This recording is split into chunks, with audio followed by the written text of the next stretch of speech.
नमस्कार प्रिय बंधुगण शिक्षा सप्ताह द्वितीय दिवस रे कौन सब कार्यक्रम विद्यालय हेब ताहा आमे जानिबा। तेबे आपण माने जदि मो चैनल रे नुआ छंती निश्चय चैनल को सब्सक्राइब करंतु एवं वीडियो को शेष पर्यंत देखुन।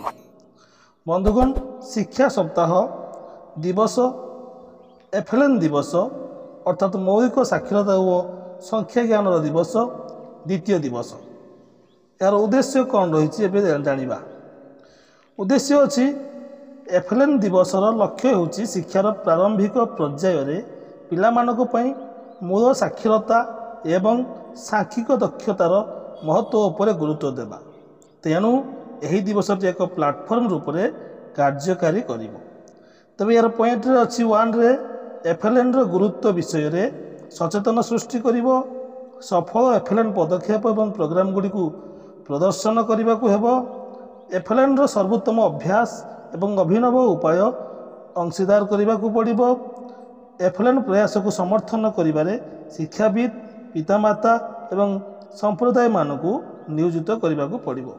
वर्तमान आमे यार इम्पोर्टेंस अर्थात एफएलएन रो गुरुत्व विषय रे जानिबा।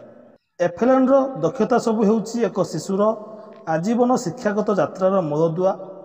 दुनिया एवं सेथिरे थिबा ज्ञान को बुझिबा एवं प्रशंसा करिबा पई से गुड़िक हेउची आखि एवं कान सदृश। एफएलएन पिलामानकर बुझामणा सहित पढ़िबा एवं द्वितीय श्रेणी शेष सुधा मौलिक गाणितिक कार्य करिबार क्षमता को बुझाए। एणु एथिपाई जरूरी हेउची पॉइंट 1 रे अछि ज्ञानगत विकास एवं सामग्रिक शिक्षण विकास।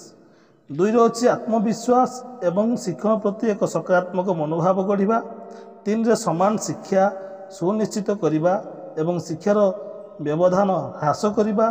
4 रे अछि शिक्षार परिवर्ती पर्याय रे छात्र मानक प्रभावशाली भाव में अग्रगति कराइबा। तेबे यार अन्य पॉइंट कौन अच्छी देखिबा। NEP 2020 and FLN. एनईपी 2020 प्राथमिक विद्यालय सर्वभारतीय एफएलएन हासिल करने उपरे एक दृढ़ गुरुत्व प्रदान करे। यही अनुसार 1 नंबर पॉइंट बाल्यकालर जत्न एवं शिक्षा को प्राथमिकता देवा जहाँकि ईसीसी कहा जाए। नंबर 2 बुझामणा एवं संख्या सहित पढ़िबार दक्षता पाई एक जातीय पदक्षेप निया जाइछि। नंबर 3 रे अछि उच्च मानर एवं विविध शिक्षादान एवं शिक्षण सामग्री विकास हेउछि एफएलएन। 4 नंबर पॉइंट देखंतु घरे पिलामानकर शिक्षण को समर्थन करिबारे पितामाता एवं संप्रदाय को जड़ित करिबा। एबे एही दिवसर कार्यावली को बुझिबा कौन कौन सब कार्य हमको स्कूल रे एफएलएन डे रे करिबार अछि से गुडी को बुझिबा। देखंतु एक अछि वर्कशॉप जैसे कर्मशाला एवं सेमिनार व्यवस्था। अभिनव शिक्षादान प्रणाली एवं एफएलएन पाई आनंददायक शिक्षा उपर शिक्षक मानक पाई इंटरएक्टिव अर्थात परस्पर भाव भाव आदान प्रदान व्यवस्था अधिवेशन बसिबो। एफएलएन रे गृह सहायतार भूमिका उपरे पितामाता एवं जत्न नेउथुवा व्यक्ति को पाई सेमिनार व्यवस्था हेबो। तापरे 2 रे पिला माने एथिरे कौन करिवे अर्थात पिला मानक पई सेशन टी केमिति हेबो आमे देखिबा। पॉइंट 1 अछि कार्यभित्तिक साक्षरता उपर ध्यान जाइति। पॉइंट 1 अछि कार्यभित्तिक साक्षरता उपर ध्यान दिया जाइथिबा कार्यकलाप एवं खेल उपर ध्यान देबा। पॉइंट 2 अछि पढ़िबा एवं संख्या आधारित कहानी और गणित क्लब गठन प्रति ध्यान देबा। 3 अछि ई जादुई पिटार ऐप जोटा प्ले स्टोर रे अवेलेबल अछि जोटा एफएलएन मीटिंग रे कहा जाइछि। आपण माने डाउनलोड करिवे और सेथिरे वीडियो गप इत्यादि अछि पिला मानकु देखैबे।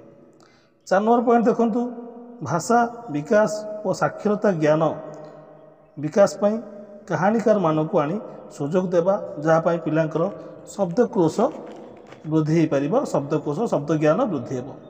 5 नंबर पॉइंट अछि पिला माने विभिन्न कहानी पढ़िबा सहित भिन्न फॉर्मेट माध्यम रे सेमानक निजस्व कहानी लेखिबे से प्रति मध्ये आपण माने ध्यान देबे। 6 नंबर पॉइंट खेलना आधारित शिक्षण खेलभित्तिक कार्यकलाप को नियोजित करा जिवो। 7 नंबर एक शिशुर कल्पना और सृजनशीलता को विकास पाई एफएलएन रे कला और हस्तशिल्प विकास को गुरुत्व देवा। से तार बापा माँ ଅଭିଭାବକମାନଙ୍କୁ ସଚେତନ କରାଇବା। 8 ନମ୍ବର ଏଫ୍ଏଲ୍ଏନ୍ର ଉଦ୍ଦେଶ୍ୟ ବୁଝିବା ପାଇଁ ଏଫ୍ଏଲ୍ଏନ୍ ଚଳଚ୍ଚିତ୍ର ସ୍କ୍ରିନିଂ ବ୍ୟବସ୍ଥା ଉପରେ ଗୁରୁତ୍ୱ ଦେବା ସେ ପ୍ରତି ଧ୍ୟାନ ଦେବା ଉଚିତ।